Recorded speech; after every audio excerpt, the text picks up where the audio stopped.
এক নম্বর হাদিস শরীফ 41 দিনাক এক বিকাল আমারও করে হাদিস শরীফের অর্থ তোমার ইমানকে খাঁটি করো অল্প আমার নাজাতের জন্য যথেষ্ট হইবে।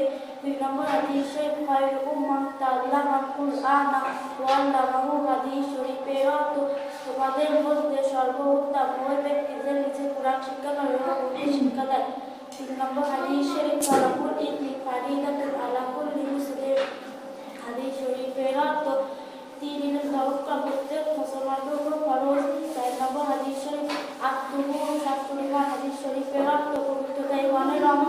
5 নম্বর হাদিস শরীফ as-সালাতু মিফতাহু জান্নাত হাদিস শরীফের অর্থ নামাজ বেহেশতের চাবি। 6 নম্বর হাদিস শরীফ আওয়ালু মা ইউহাসাবু বিল আবদু কিয়ামত হিসাব হাদিস শরীফের অর্থ কিয়ামতের দিন সর্বপ্রথম নামাজের হিসাব হইবে। 7 নম্বর হাদিস শরীফ ফাজ্জির আলিমিন আলা আবিদিন কাফাজ্জির আলা আতমাকু হাদিস শরীফের অর্থ তোমাদের মধ্যে